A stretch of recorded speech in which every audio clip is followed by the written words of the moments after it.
Nord, and I'm going to take you on a tour of the ELR I found called BrainPOP.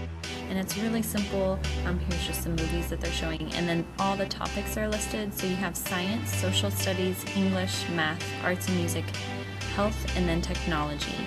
Since I'm an English teacher, let's go ahead and click on English. From here you have different subcategories, so there's famous authors and books, study and reading skills, free movies, grammar, and writing. Let's click on grammar and see what they have to offer. From here there's a huge list of different things like conjunctions, etymology, idioms and cliches, roots and prefixes, and suffixes, and let's do this one, there, and there, something I know my 7th graders struggle with.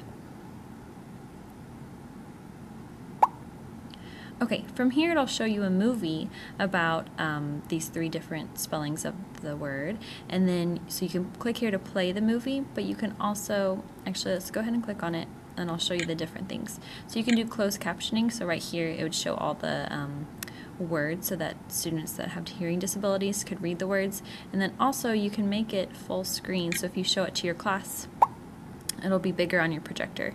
And you don't have to download it, automatically loads with the internet, so that's really easy. And so if I click here, they'll show you just the characters, Tim and Moby.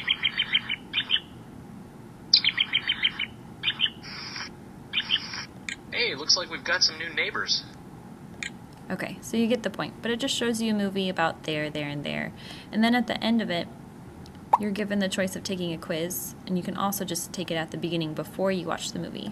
So if we click on quiz, you're given different options of how to take it. You can take a graded quiz, so you can test your knowledge and then print or email your score, which is great for teachers because they can just plug in your teacher email and send you those graded quizzes.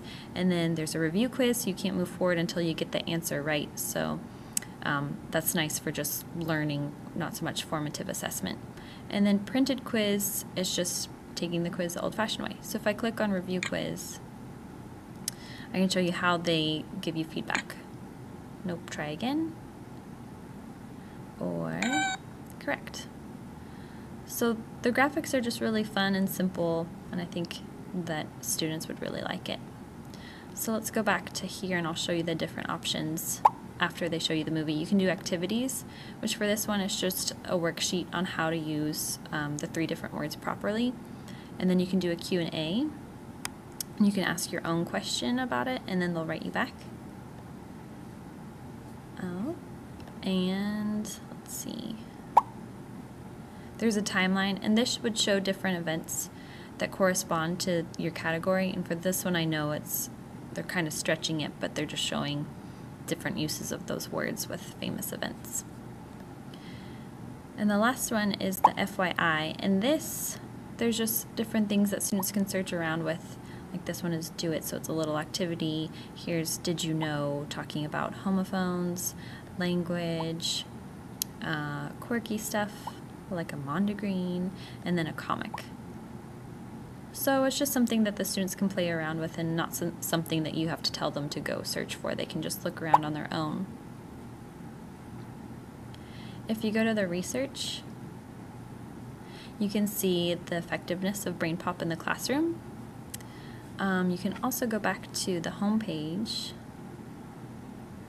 and there's a state standards toolbar. So if you click on that, you can search for the standards. So I'll click California, Language Arts, 7th grade, submit. And then it shows you all the different content standards. So if you want to do something like identify and trace the development of an author's argument, point of view, or perspective in text, you could click on Frankenstein, and it'll show the movie about Frankenstein. And then also on the right you have related topics, so Roald Dahl, Mark Twain, Lord of the Flies, Agatha Christie. So you have all these different options. Let's go back to the home page one more time, and I'll show you just some things for BrainPOP educators.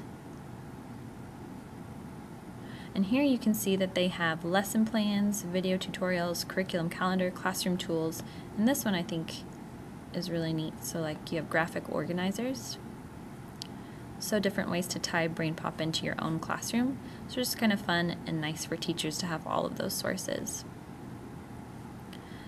Another thing you can do is look at the awards that BrainPOP has gotten. So I'll click on awards. You can see all the different ones, so it seems like it's a pretty reputable website. So overall, it's really user-friendly, and since it's just a website, it's pretty easy to access. And they have fun characters and fun activities and games for your students, and obviously just a huge variety of things that they can do.